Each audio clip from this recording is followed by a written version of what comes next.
নমস্কার শ্রোতা বন্ধু, গল্পের গন্ধে চ্যানেলে সকলকে স্বাগত। আজকের গল্প একটি ভালো মানুষ ভূত। গল্প পাঠে আমি সুশান্ত, বিশেষ সহযোগিতায় সৃজা ও সুজাতা।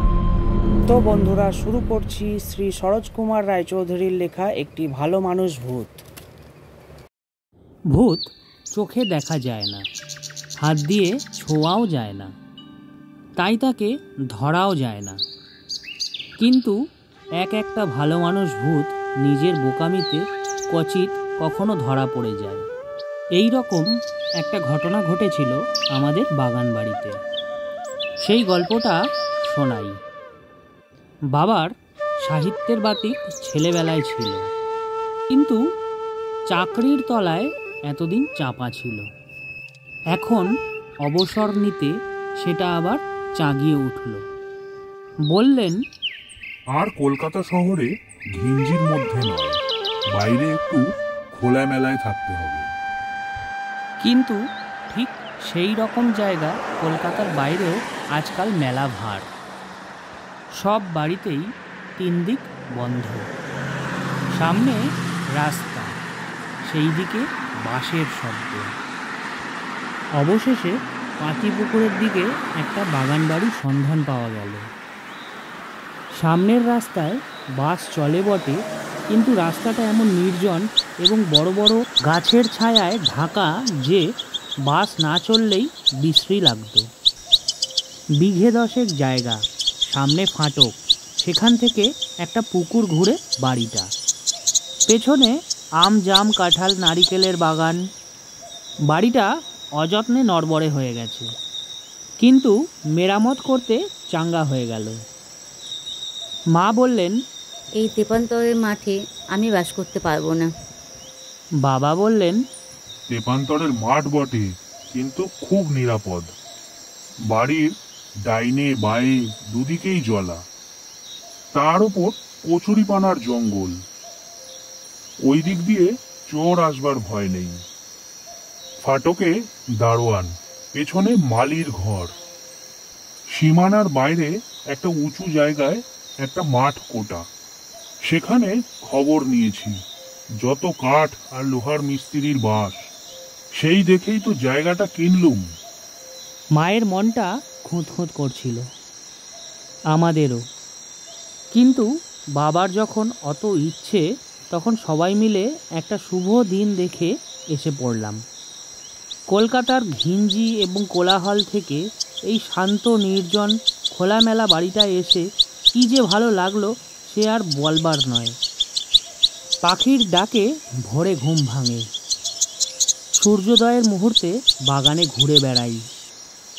অযত্নে বাগানটা নষ্ট হয়ে গিয়েছিল। মালিকে নিয়ে বাবা বাগানে ঘুরে বেড়ান। মনে হলো কলকাতার চাপা বাড়ির মধ্যে বুকটাও যেন চুপসে ছিল। এখানে তা যেন রঙিন বেলুনের মতো ফুলে উঠেছে। 2 কি 3টে দিন এমনি কাটল। তারপর একদিন সকালে আমরা বাগানে আসতেই মালি শুষ্ক মুখে এসে বাবাকে নমস্কার করে দাঁড়ালো। খবর কি মালি? আগে খবর ভালো নয়। কেন? আগে বাগানটা ভালো নয়। কেন, কি হয়েছে? আগে রাতে লাল পাড় শাড়ি পরা একটা ছোট মেয়ে বাগানময় যেন নেচে বেড়ায়। কাদের বাড়ির মেয়ে? শুষ্ক মুখেও মালি এবার হাসলে। আগে কার বাড়ির মেয়ে আর সারা রাত পুরো বাগানে নাচতে আসবে? বাবার বুঝতে বিলম্ব হলো না ব্যাপারটা কি। মেয়েটাই বা কে হতে পারে? জিজ্ঞাসা করলেন, কি করে মেয়েটা? ওই তো বললুম বাবু, বাগানময় নেচে বেড়ায়। প্রথম দিন আমিও ভেবেছিলাম বুঝি কারো বাড়ির পাগলি মেয়ে পালিয়ে এসে অমনি করছে। তারা দেব ভেবে বেরিয়ে আসছি, দেখি বাঁশের ডগার মতো লম্বা একখানা হাত বের করে মগডালে আম পাড়ছে। আমি আর বেরোলুম না বাবু। বাবা ভেতরে ভেতরে ভয় পেয়ে গেছেন, কিন্তু মুখে হো হো করে হেসে বললেন, ভূতপ্রুত সব বাজে কথা, বুঝলে মালি? মালির ভয়ার্ত মুখ দেখে মনে হলো না সে বুঝলে। আজ রাতে এক কাজ করো মালি। আজ্ঞে করুন। কালকের সেই মেয়েটা এলেই তোমাকে একটা হুইসেল দেবো, সেইটে বাজাবে। আমি তৈরি থাকবো, কিন্তু বন্দুক ছোড়া যায় কোত্থেকে? আমার ঘর থেকে সুবিধা নেই। আগে সুবিধে থাকলেও কিছু হতো না বাবু। বন্দুকের গুলি তো ওদের বাঁধে না, মাঝে থেকে রেগে গিয়ে বিপদ ঘটান। যুক্তিটা বাবাও যেন উপলব্ধি করলেন। জিজ্ঞাসা করলেন, স্পষ্ট দেখলে হাত বাড়িয়ে মগডালের আম পাড়ছে? স্পষ্ট দেখলাম বাবু, মা কালীর দিব্যি। বিশ্বাস না হয় আজ রাত্রে আমার ঘরে এসে দেখবেন। বাবা ভূত বিশ্বাস করেন না, কিন্তু মালির ঘরে সারা রাত বসে ভূতের আমপাড়া দেখার কৌতূহলও বোধহয় নেই। বরদা গত বছর MA পাশ করে বসে আছেন, এখনো কোথাও কাজের সুবিধে করতে পারেননি। ঘুম থেকে উঠে বিকেলে চা খেয়ে তিনি বেরিয়ে যান, ফেরেন রাত 10টায়। ভূতে তিনিও বিশ্বাস করেন না। মালির কথা শুনে খুব একপ্রস্থ হাসলেন।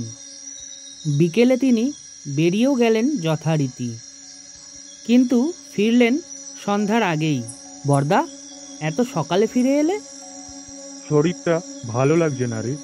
সপ্তাহ কেটে গেল, কিন্তু তার শরীর একদিনও ভালো লাগলো না। রোজই বিকেলে বেরোন আর রোজই সন্ধ্যের আগে ফেরেন। ছোট কাকা এলেন একদিন বেড়াতে। মায়ের কাছে শুনে তিনি তো হেসেই অস্থির। বললেন, বয়স হয়েছে, এখনো ভূতের ভয় গেল না? মা অকপটে স্বীকার করলেন, ভূতের ভয় তার আছে। ছোট কাকা বললেন, ভূত টুত সব বাজে কথা বৌদি। ঝোপে ঝাড়ে চাঁদের আলো টালো পড়লে অনেক সময় ওই রকম মনে হয়। কিন্তু হাতখানা? কি হাতখানা? আম পেয়েছে। ছোট কাকা আরেক প্রস্থ হাসলেন। তাছাড়া কি জানো, হয়তো সমস্তটাই ওই বেটার চালাকি। চালাকি বলছো যে? তার মুখখানা তো একবারও দেখোনি? সূর্যি ডুবতেই সে ছুট করে আমাদের বাড়িতে এসে ঢোকে। তাই নাকি? ভয়ানক ভীতু তো। একটা শক্ত মালি রাখো বৌদি, ওকে দিয়ে হবে না। ছোট কাকা উঠলেন। মা বললেন, উঠছো কি? রাতে খাওয়া দাওয়া করে যাবে। সূর্য সবে ডুবছে, রাস্তার আলো একটু পরেই জ্বলবে।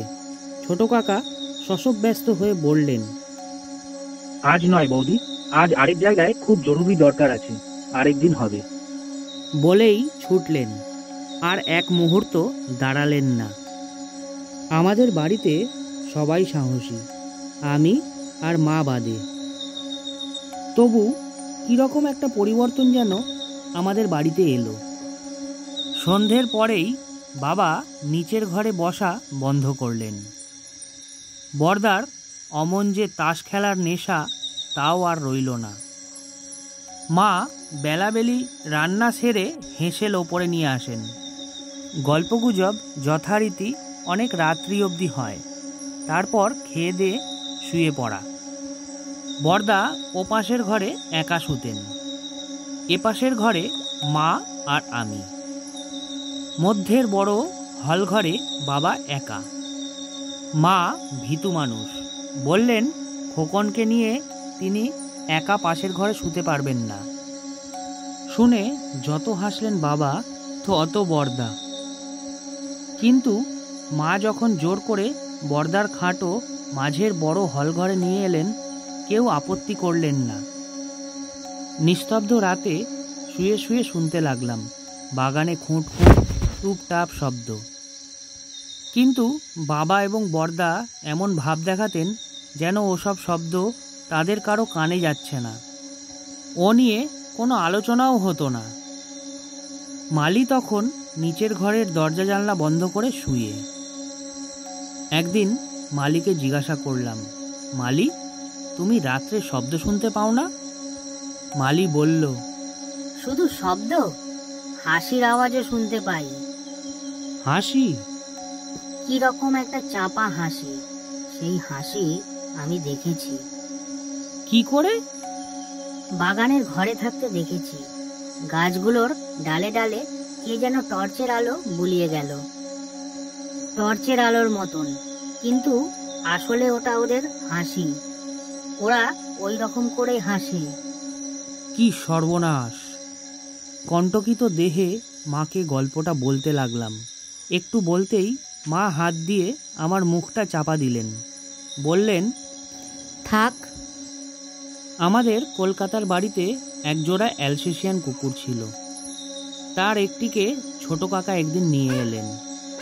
বললেন, তোমাদের যেরকম ভয় বৌদি, এটা তোমাদের কাছে থাক।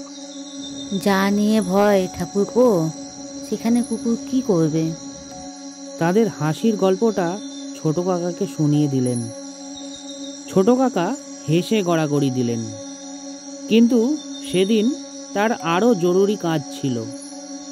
আরও সকাল সকাল চলে গেলেন। চা পর্যন্ত অপেক্ষা করলেন না, কুকুরটাকে রেখেই গেলেন। তার পরের দিনই বোধহয়, কত রাত্রি হবে জানি না, হঠাৎ একটা চিৎকার শুনলাম।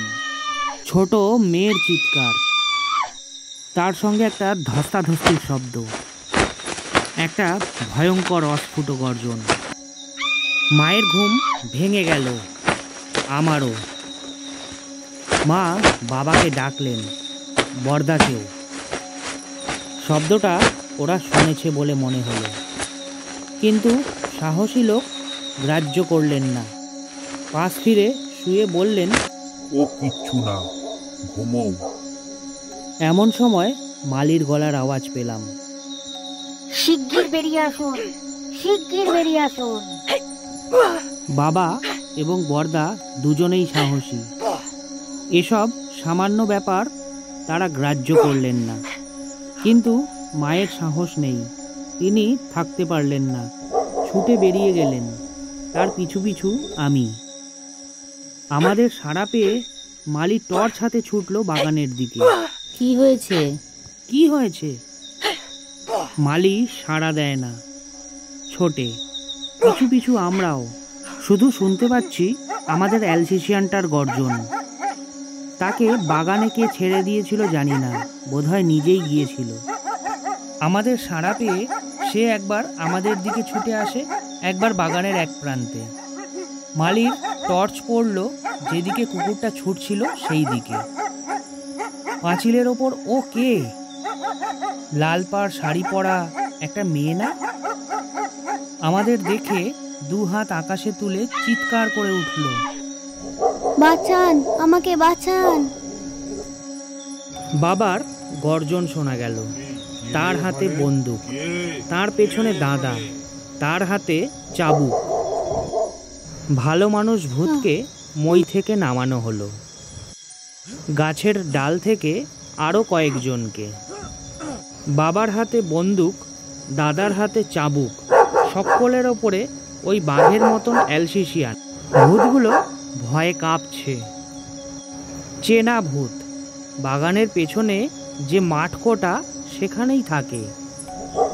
মেয়েটি তাদেরই। লোকগুলো আম পেড়ে দেয়, মেয়েটি কুড়োয়। কখনো মেয়েটি নিজেও টুসিতে করে আম পাড়ে। মালি সেইটাকেই ওর লম্বা হাত ভেবেছিল। বাবা বললেন, পুলিশে খবর দাও। দাদা বললেন, সে তো পরে, আগে নিজেদের হাতের সুখ মেটাই, এই চাবুকে ওদের পিঠের চামড়া তুলব। মা বললেন, থামো, খুব বিরক্ত দেখানো হয়েছে। ওদের জিজ্ঞাসা করলেন, তোমাদের যেন চেনা চেনা মনে হচ্ছে। হ্যাঁ মা ঠাকুরন, আমরা ওই মাঠকোটায় থাকি, দিনে মিস্ত্রির কাজ করি, গরিব মানুষ। আমের সময় বরাবর এই বাগানের আম পেড়ে খাই, কখনো বিক্রি করি। দাদা চাবুক আস্ফালন করে বললেন, বিক্রি করি? বেটা, তোদের বাবার বাগান? মা বললেন, এবার বাড়ি যাও, আর কখনো বাগানে ঢুকো না। যা কুকুর রয়েছে ছিঁড়ে টুকরো টুকরো করে দেবে। আবার ভূতগুলো মাকে বাবাকে প্রণাম করে চলে গেল। তো বন্ধুরা, শুনছিলেন গল্পের গন্ধে চ্যানেলের 10ম এপিসোড। গল্পটি ভালো লাগলে লাইক শেয়ার সাবস্ক্রাইব করে পাশে থাকবেন।